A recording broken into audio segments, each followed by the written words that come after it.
It's a story that many of you guys have actually heard. The problem is you haven't heard the true story. So I'm here to set the record straight.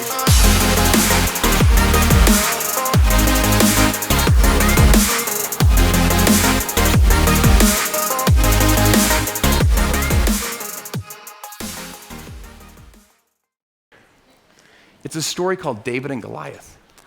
Do you guys remember that story, like when we were little kids? Now, what was the story we were told when we were little kids? Do you guys remember?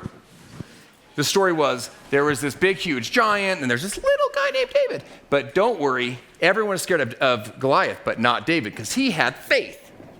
And when all of the Israelites ran away, David's like, wait, where are all of you going? Who is this uncircumcised Philistine? And we didn't even know what that meant when we were little kids, but that's what they told us. By the way, you can talk to Craig about what it means for those that you still don't know, okay? So, can I tell you the true story that happened? So David didn't show up to the battle because he was so brave. The scriptures say that all Israel was arrayed for battle. This was an epic moment. Look around this room. There's about 300 of us. There was 250,000 Philistine soldiers up and down the dry creek bed, up and down the mountainside like this. 250,000 Israelis. Swords were out of their sheaths. Spears were sharpened. Flags flying. This was like an epic moment in history. And David comes up to give some bread to his brothers. They were soldiers. He was just this like sheep herder kid, you know? So he walks up. He wasn't so brave. He was there to watch. He was a spectator. And Goliath appeared. Now, my friends, Goliath wasn't just some big guy. He was the champion of the Philistines. This was a bad dude. In fact, they had been grooming him since he was a little boy. He was a champion. In the third grade, Mrs. Barton called the principal down to the office. She's like, check out the boy on the third row. Have you ever seen anything like it in your life? The principal's like, does Coach Jones know about this kid? Coach knows all about him. They saw this guy coming. So Goliath read a speech. And when he read the speech, guess what the scriptures say? 3 words. Really important words, by the way. You need to know this. All Israel fled. Why does that matter? Because David ran too. Everybody's like, yo, I'm out. Like, I'll throw my sword down. By the way, how many ways is there to die? It's just like, you're done. Like, there's like, I'm out. I don't want to mess with this guy. I'm done. Because there was a great plan. The plan was, the Philistines said, look, instead of shedding all these boys' blood, how just you pick one from your side, we'll pick one from our side. But they knew who they had, so they just knew they were going to win no matter what. So they're just like, how about we have like a truce, except whoever loses, you'll be a servant to them. You'll be their slaves. Like, we got freaking Goliath over here. Let him read the speech. So he reads the speech, everyone disappears. That night, David overhears a really interesting conversation. Here's this conversation where 2 of the guards are by the campfire, and the one guard says, have you heard the reward for the man that kills Goliath? And the guy goes, yeah, I've heard.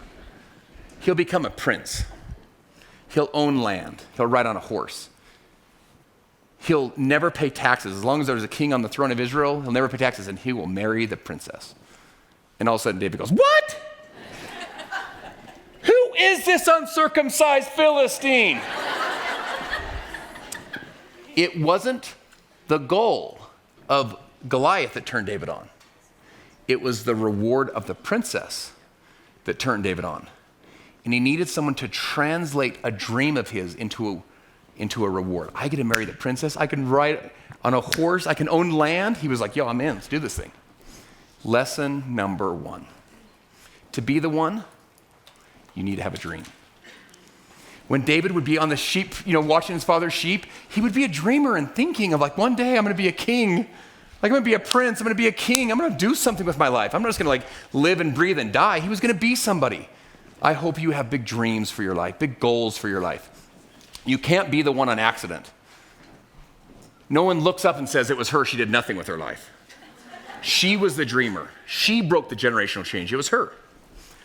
So, you want to know what's so interesting? David went around the campfire and he started asking people, hey, real quick, I'm sorry to bother you. Tell me more about the princess. Does she like wear perfume? And what's her name?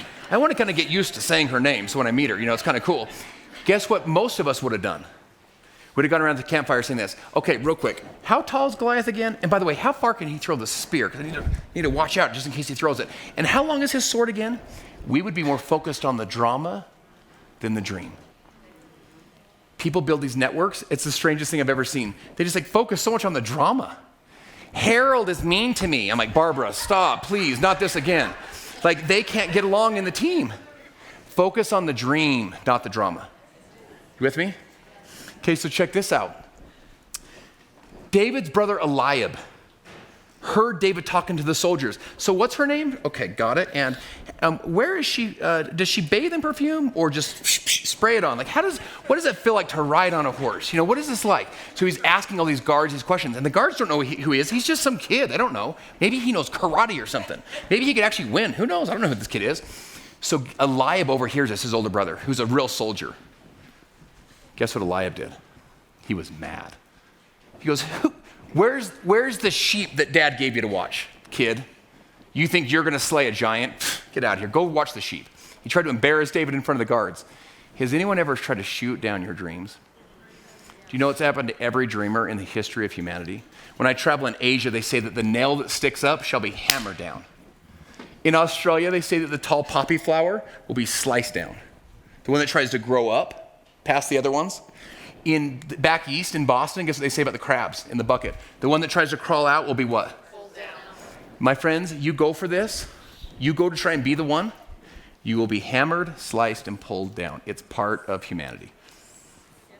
Guess what David did? It's a good lesson for all of us. Write this in your notes. He turned from him to another. Do you know what it means? Find someone that will believe in you. Find someone else. You know what I'm saying? Find someone else who's listen, you got what it takes. I see you not as you are, but as you could become. I'm speaking life into your future. I'm creating your future with your future, not your past. He turned from him to another, and he found someone else that would believe in his dream. Now, I can't tell you a story about David and Goliath and not tell you who won. David won. I hate to give the end of the story, but David won. Okay, but can I share this with you? Pretty interesting scenario. David comes walking with King Saul, the princess. They got big flags like a ship, so you could see him coming from all the way far off. Goliath sees him. Guess what Goliath said? He was so mad because this was his moment in history. This was this big battle. It was his moment to shine in history. And so he's like, they're sending me a boy.